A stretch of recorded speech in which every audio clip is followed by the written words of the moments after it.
et bienvenue sur ma chaîne pour votre lecture intuitive de ce mois de mars 2022. J'espère que vous allez tous très très bien. Alors, qu'est-ce qu'on a pour vous? Arcane majeur, on a l'ermite dans ce que vous voulez le plus. On a la tempérance dans ce qui va vous aider. Gardez votre calme. On a le soleil, pardon du peu, dans la vie professionnelle. Et on a la justice dans votre vie intérieure. Ça sent le rééquilibrage de ce qui vous paraît injuste, si je peux le dire comme ça. Le mois dernier, je vous rappelle, vous aviez la mort, hein, je crois. Je ne vais pas dire de bêtises, je vais quand même juste vérifier. Verseau, vous êtes où? Ils sont où? Là, oui, la mort. Ok. Vous aviez la mort. Donc, quelque chose, c'est soit éteint le mois dernier, soit c'est transformé le mois dernier. Et ce mois-ci, vous avez, je pense que la carte la plus importante de votre lecture, c'est cette justice. Vous avez cette possibilité ce mois-ci de rééquilibrer les plateaux de la balance, de vous rendre justice. En faisant ce que vous voulez, en prenant un nouveau départ, en faisant quelque chose qui efface cette sensation d'injustice que vous avez pu vivre et qui a dû être extrêmement douloureuse. 10 d'épée, d'accord? Bon, on va y venir. L'énergie ce mois-ci qui vous accompagne, c'est la grande prêtresse. Alors, la grande prêtresse, elle a plutôt une signification de ce qui est invisible. C'est-à-dire que c'est l'inconscient, c'est l'intuition, c'est une connexion avec l'autre monde.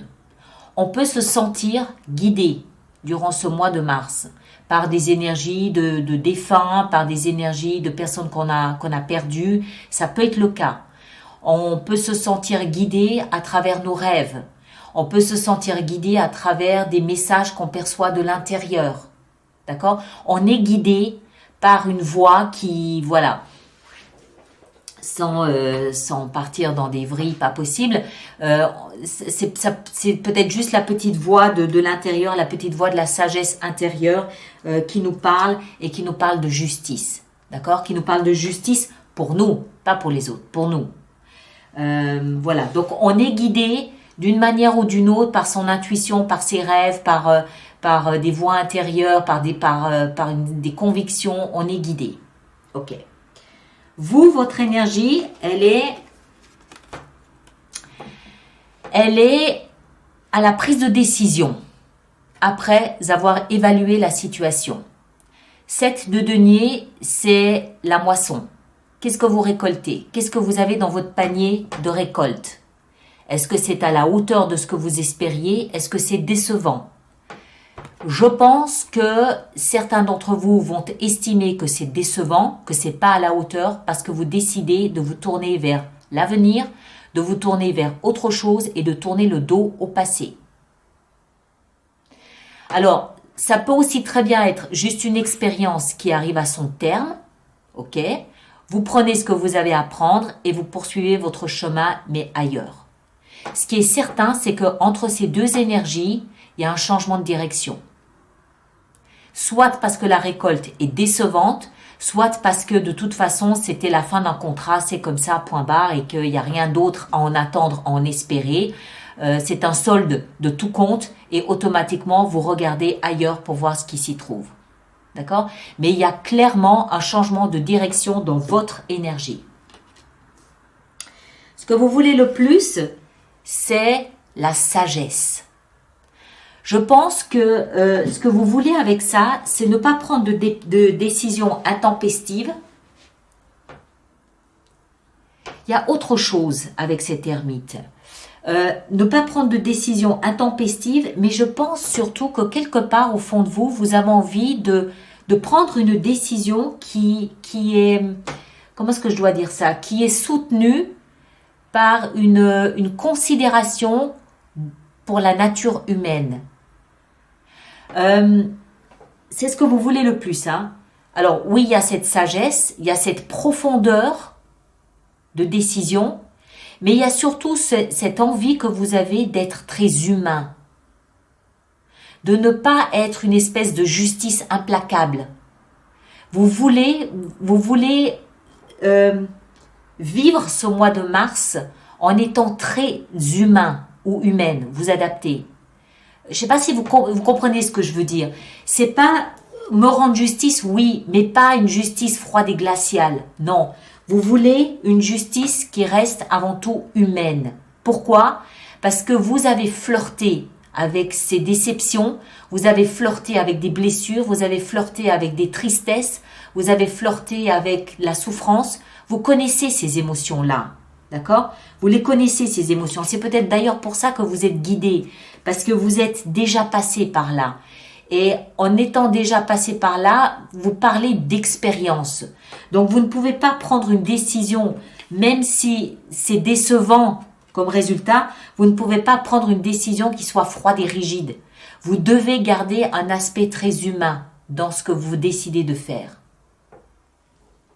Ce qui va vous aider, d'ailleurs, c'est la tempérance.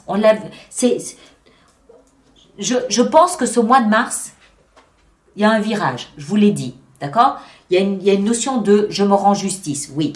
Mais pas cette justice aveugle, non.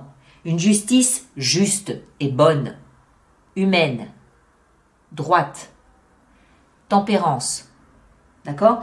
Donc, ce qui va vous aider dans ce mois de mars, c'est d'arriver à garder en vous cet équilibre. Une bonne cohésion entre ce qui est juste pour vous et ce que vous devez faire. Juste pour vous, mais pas forcément blessant pour les autres non plus. Arriver à modérer, arriver à garder un équilibre, une harmonie à l'intérieur de vous. Je vois pas de colère ici. Par contre, ce que je vois, je pense que c'est lié à ça. Dans le défi ici qui est le vôtre, je vous rappelle que le mois dernier, vous aviez la mort. Donc, quelque chose s'est éteint. Quelque chose qui vous laisse avec un panier peut-être pas aussi rempli que vous espériez. Donc, on est en droit d'imaginer que vous vous sentez injustement récompensé. Cette récompense injuste ou injustement récompensée, pas à la hauteur de vos espoirs, vous a fait mal. Vous espériez recevoir plus que ce que vous avez reçu et le fait de ne pas avoir ce que vous espériez vous a fortement blessé. Vous avez peut-être même pu vous sentir trahir. On a quand même la 10 d'épée ici. La 10 d'épée, c'est une énergie où on est quasi laissé pour mort. C'est dur à vivre. Mais cette dureté fait que vous voulez vous rendre justice, c'est-à-dire que vous voulez aller voir ailleurs parce que là, c'est pas possible, mais tout en gardant ce côté très humain. Vous voulez pas être aussi dur qu'on a été dur avec vous. D'accord? Peu importe ce que c'est, je ne sais pas, peu importe ce que c'est. Donc, en vous, vous essayez de garder autant que faire se peut un équilibre, une harmonie entre peut-être de la colère, peut-être une envie de vengeance, peut-être une envie de faire mal, comme vous avez eu mal, mais en même temps avec ce côté toujours très humain. Et le défi à relever, c'est justement cette blessure que vous avez vécue, cette fêlure, cet assassinat que vous avez vécu. Quelque chose en vous a été étouffé, a été blessé, et il faut vous en... Non, faut pas vous... Enfin, vous êtes déjà en train de vous redresser. Mais partir de cette blessure, c'est ça ici, c'est là.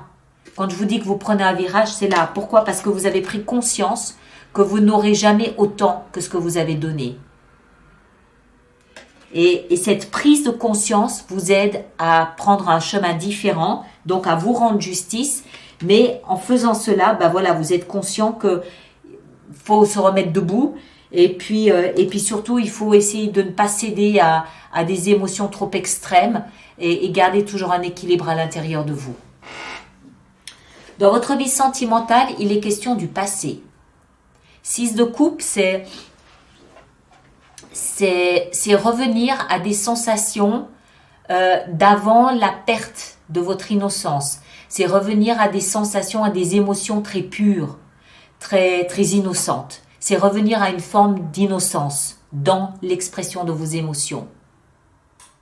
c'est le passé, c'est les joies que vous avez connues lorsque vous étiez enfant, lorsque vous pouviez enlacer le cou de maman et de papa en disant je t'aime, et il y a sans aucune arrière-pensée, sans rien de négatif là-dedans. C'est cette pureté-là que vous retrouvez ou que vous voulez retrouver dans votre vie sentimentale. Dans la vie professionnelle, tout va bien. Le soleil. Il fait beau, il fait chaud. On s'amuse, on rigole. C'est la bonne humeur, c'est la joie. Tout va bien. Rien à dire, tout va bien. Ok? À l'intérieur de vous, dans votre vie spirituelle, on l'a vu, justice. Quand on en est au point où on est en train de se rendre justice, ça présuppose qu'on a vécu quelque chose d'injuste. On en a parlé précédemment. Je pense, surtout avec la 7 de denier ici, que vous avez à un moment donné trop donné. Pas trop donné, on donne jamais trop. Mais ce que vous avez reçu en échange n'était pas la dimension de vos attentes, de vos espoirs, ni à la dimension de ce que vous avez donné. Donc, oui, il y a une injustice qui vous a meurtri, oui. Ce mois de mars, vous avez la possibilité de rééquilibrer les plateaux de la balance. Comment? Déjà, en vous donnant à vous ce dont vous avez besoin et non plus à fond perdu de l'autre côté. Je pense que votre vie professionnelle vient aussi rayonner un petit peu à l'intérieur de vous. Votre ego doit se sentir un petit peu nourri par ce succès que vous pouvez rencontrer au niveau professionnel. Donc, rééquilibrer les plateaux de la balance, ça commence déjà par soi-même. Charité bien ordonnée commence par soi-même. Et ensuite, je pense que la tempérance et la justice, il y a cette notion commune on harmonise. Vous savez très bien comment faire pour ne pas céder ni à la colère, ni à la panique, ni à la peur, ni à la vengeance. Voilà. Vous arrivez à tenir cette harmonie en vous. La justice dans la vie intérieure, elle peut aussi nous parler d'une décision que vous prenez qui est aussi tranchante qu'une décision de justice. C'est un verdict. C'est à l'intérieur de vous, d'accord? Ça ne veut pas dire que vous condamnez quelqu'un. Vous condamnez peut-être vous condamnez une attitude ou vous condamnez une croyance que vous aviez, peut-être.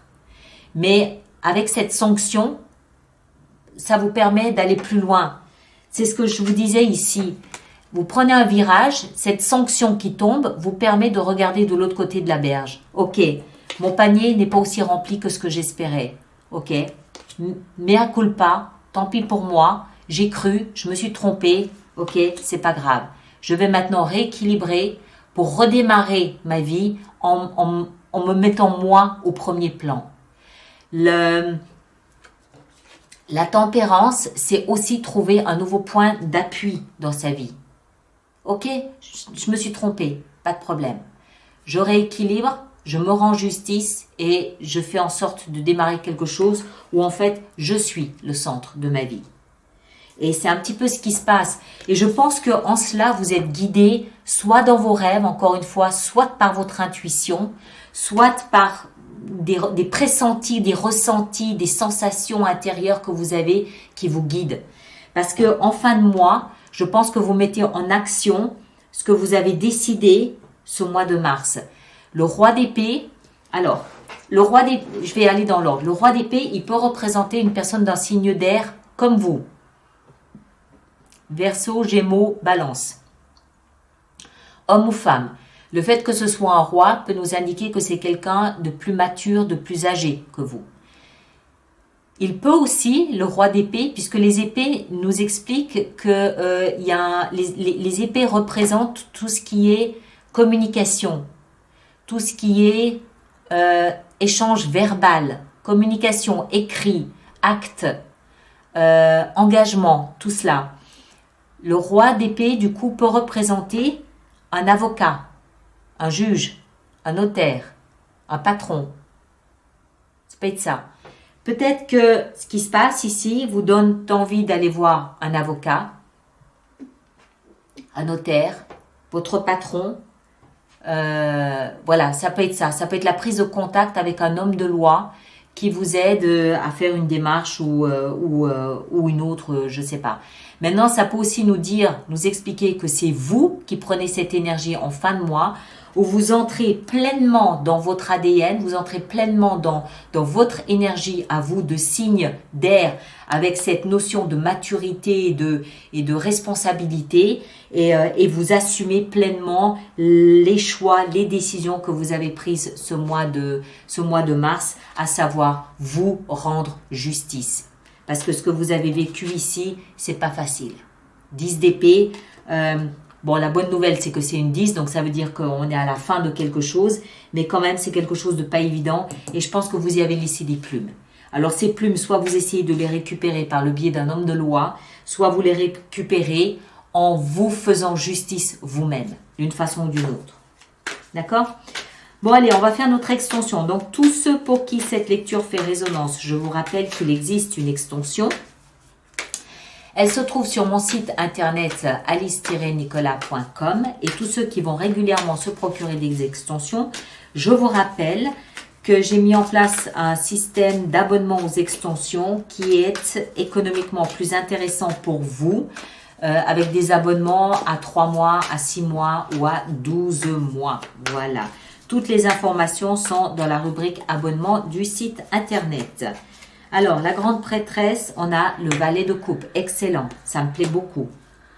Votre énergie ici à vous, qu'est-ce qu'on a? On a, eh oui, le magicien. Vous reprenez du poil de la bête ce mois de mars. L'ermite dans ce que vous désirez le plus. La 9 d'épée, oui, sortir de ça là, c'est ça que vous voulez le plus. La tempérance dans ce qui va vous aider, l'as d'épée, super. Regardez toutes ces épées que vous avez ici. Le 10 d'épée ici, dans le défi à relever, on a la 7 de denier. C'est le bilan, c'est la même. Dans votre vie sentimentale, 6 de coupe, on a l'ermite. Tiens donc. Le soleil dans la vie professionnelle, qu'est-ce qu'on a? On a la mort. Ok, il y a des grands changements au niveau professionnel. Quelque chose de très bien, de très positif pour vous. Justice dans la vie intérieure, 10 de bâton. Et le roi d'épée dans la fin de mois, on a quoi? On a la 4 de bâton. Excellent. Voilà mes très chers. Alors, merci de partager, de liker, de vous abonner si ce n'est pas déjà fait. Ceux qui me rejoignent pour l'extension, le lien est là-dessous où vous allez directement sur le site internet. Merci surtout de laisser vos commentaires pour les autres personnes du signe du Verseau. C'est toujours intéressant pour eux de lire comment vous vivez ça. Et puis, vous allez voir votre signe ascendant et votre signe lunaire. Ça peut vous aider à compléter la lecture. Et puis, nous, on se retrouve au courant du mois de mars pour probablement une fenêtre sur soi. D'accord? Merci à vous tous et à très bientôt. Merci beaucoup.